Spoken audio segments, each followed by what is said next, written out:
So wait, you were a pro when you were 18 then? Yeah, I turned pro in high school. My metric. Holy shit. I thought you were older. Like, I thought you would have been like in your 20s, judging by that. That's fucking cool, man. Yeah, I turned pro in school. I also wasn't like it was something that just happened. I keep telling you, like I was like, okay, cool. Like, that's well, how did the whole Viking thing come about? You know, like how did they approach you and everything? Well, Don was like a really good friend, like a really, really good friend of mine. Still is to this day. It's like, you know, and he had the vision and the dream, like, yo, we're gonna start a pro team. Like, there's enough skaters in South Africa that are good enough.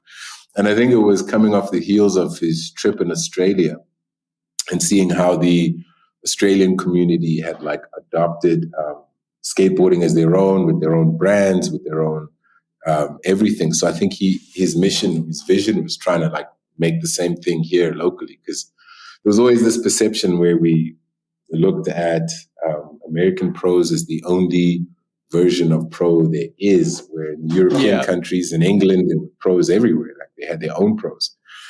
So I think that was his vision. And at the time I was getting, you know, like a lot of pictures here, you know, little videos and skate videos and stuff. So he thought it would be cool to be part of the team. And that was amazing. It was cool. It was like skating with someone I looked up to quite a bit. And he always had like skateboarding like the forefront of whatever he was doing. So yeah, man, it just sort of happened there, and invited me to be on the team and have a pro model. And I was like, cool. That's it. Just that simple.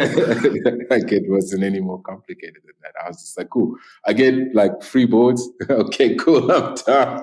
Like, I had as a teenager, that is the best. Yeah, that is the best. Like, I was going through like 2 or 3 boards at a time around that time. So I had a shop sponsor with Sport and Surf, which one was Sport and Surf.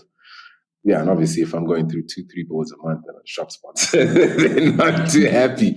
So I was like, cool, free boards, I'm down. Let's do it. So yeah, it just happened like that, man. It was totally organic, totally natural. I just don't think at the time I was expecting it to be as public as it was. I just thought it was a thing to do, but then it got really got a lot bigger than I thought it would. I think a lot bigger than he thought it would as well. Yeah, Viking actually kind of paved the way for like your Familiars and your KFDs, and like the long-term effects of like what that started is actually really fucking cool.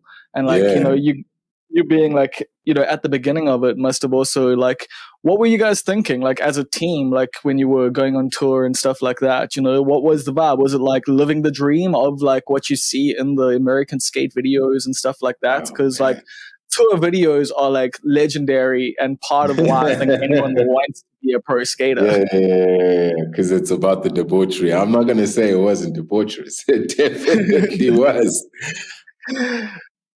One of our team members was also like pretty like straight guy, you know, like pretty, you know, disciplined and stuff.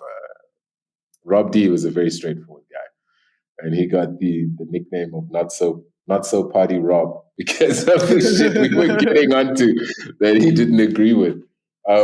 So the tour was really, really cool, man. Like, it was like going on a skate war with your best friends. You know, it was amazing. I wouldn't say it was the same hype. We gotta, you know, obviously catch on shit, but it was a lot of fun. It was just so much fun. I couldn't regret not a moment of it. It was amazing.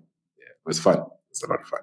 But I can't say exactly what happened in there. But that's a Las Vegas story, actually.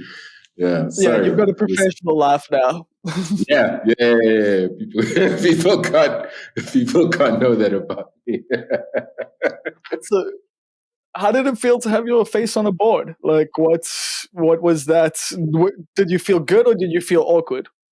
It was weird because, like, the picture we took that, you know, got silhouetted out, I think we took it in, like, Donovan's kitchen. Like, those stencils, we took them, like, whatever, you know, those, like, illustrated things were based on a photo. I think they just traced them. Yeah. We literally, like, there was a camera. Yeah. And then, you know, we just Rowan took the pictures. I think Rowan was like the guy that took most of the photos. Luke Wilmont as well. Rowan Trollope and Luke Wilmont.